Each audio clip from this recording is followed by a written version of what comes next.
Court के SC ST reservation में creamy layer को लेकर जो फैसले आए हैं, संसद में अभी एक भी, चाहे वो सत्ता पक्ष का हो या विपक्ष का नेता हो, ना राहुल गांधी एक शब्द बोला है उस सुप्रीम कोर्ट के दिए गए फैसले में एससी एसटी रिजर्वेशन में, और न ही बीजेपी के कोई एक छोटा नेता भी उस पर एक शब्द बोलने को तैयार नहीं है। साथियों, सोच सकते हैं कि एनसीईआरटी टेक्स्ट बुक्स में जो प्रियम्बुल जो उद्देशिका लिखी गई है, भारत की प्रस्तावना जो लिखी गई है, उसको हटाने का काम बीजेपी गवर्नमेंट कर रही है, ऐसा मल्लिकार्जुन खड़गे बोलते हुए नजर आए।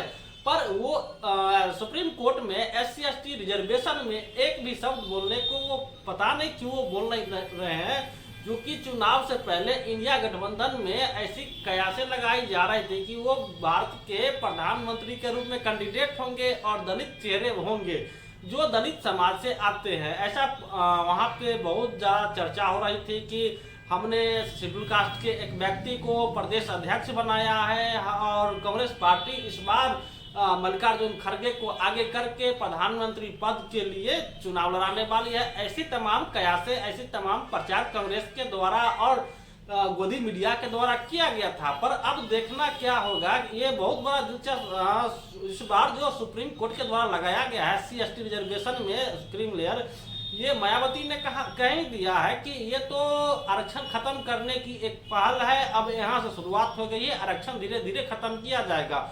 पर बीजेपी के साथ साथ कांग्रेस इसमें कितना सहभागी बने हुए, क्योंकि बंगाल में भी तख्त पलट हुआ है, तो वहां पर जो शेख हसीना पे इल्जाम लगाए गए कि सुप्रीम कोर्ट के द्वारा जो फैसला दिए जाते थे शेख हसीना के इशारों पे दिए जाते थे।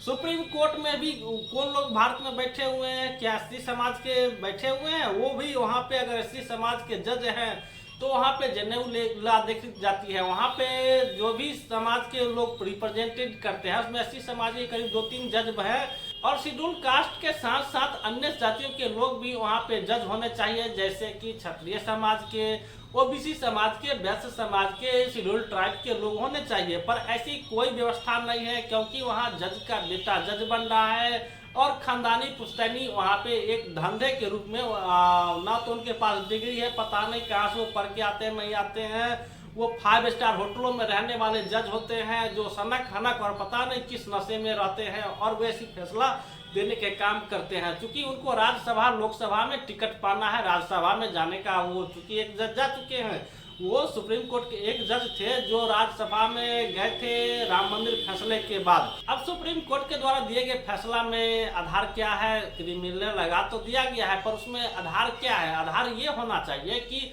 एससी एसटी ओबीसी और तमाम कम्युनिटी के लोगों की यहाँ पे जातीय जनगणना होनी चाहिए और उसके आधार पे वर्गीकरण उप वर्गीकरण करना चाहिए। पर यहाँ पे कोई आधार नहीं है उनके पास। ईडब्ल्यूएस का आरक्षण कैसे आया, वहाँ पे तो कोई गिनती नहीं हुआ। सुप्रीम कोर्ट ऐसे पहले मंडल कमीशन लाने से पहले ये फैसला किया था कि 49% ही रिजर्वेशन दिया जाएगा, क्योंकि 15% पहले से एससी कैटेगरी के लोगों को रिजर्वेशन है, 7% एसटी के है, और उसके बाद 27% जिसकी जनसंख्या बिहार के जनगणना के अनुसार 60% पाई जाती है, पर वो 60% रिजर्वेशन देखने को नहीं मिल पा रही। 27% रिजर्वेशन ओबीसी को दिया गया, उसमें भी क्रीमी लगा के 2 भागों में इन मनवादियों के द्वारा बांटा गया और ओबीसी को 2 टुकड़ा करके पहले ही बर्बाद कर दिया जा चुका है। तो अब ये देखना है एससी को जो रिजर्वेशन में क्रीमी लगाया गया है, तो क्या उसमें जातीय जनगणना हो पा रही है, या जातीय जनगणना में उनकी क्या हिस्सेदारी है, उसमें उनके क्या आर्थिक स्थिति है उनके हिसाब से। क्योंकि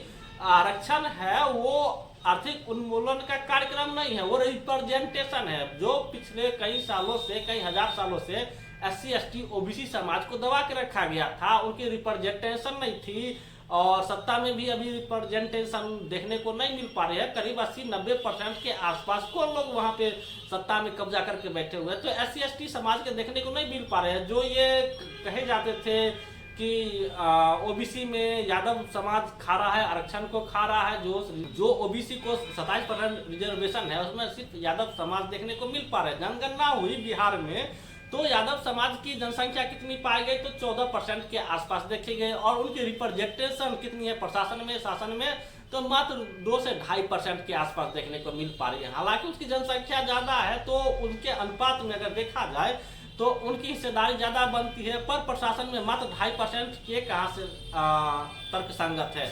और सुप्रीम कोर्ट में भी वो भी सवर्ण समाज के लोग अगर जज बने बैठे हैं, तो उसमें भी अगर ईडब्ल्यूएस के आधार पर देखा जाए, सवर्ण जो उनका आरक्षण मिला है उसके आधार पर देखा जाए, तो 33 जजों में से कितने जज एससी के हैं, और जो बच गए उसमें से कितने क्षत्रिय समाज में आते हैं, वैश्य समाज के कितने जज हैं। तो एक भी क्षत्रिय समाज का, एक भी वैश्य समाज के जज देखने को नहीं मिल पा रहे हैं। आप सोच सकते हैं कि क्षत्रिय समाज का हिस्सा खाने का कौन काम कर रहे हैं। क्षत्रिय समाज का जो करीब 8 से 9% के आसपास उनकी भारत में आबादी है, तो क्या उनकी हिस्सेदारी कौन खा रहा है? क्षत्रिय समाज को सोचना चाहिए। क्या ब्राह्मण समाज के लोग उनको देने का, रिजर्वेशन में उनको प्रावधान देने का काम कर रहे हैं या नहीं कर रहे हैं? क्या उनकी हिस्सेदारी खाने का काम शेड्यूल कास्ट के कर रहे हैं, शेड्यूल ट्राइब के कर रहे हैं, ओबीसी के लोग कर रहे हैं? तो आपको पता चलेगा कि क्षत्रिय समाज के जो रिप्रेजेंटेशन होना चाहिए, जो सुप्रीम कोर्ट में होनी चाहिए, 0 के बराबर है।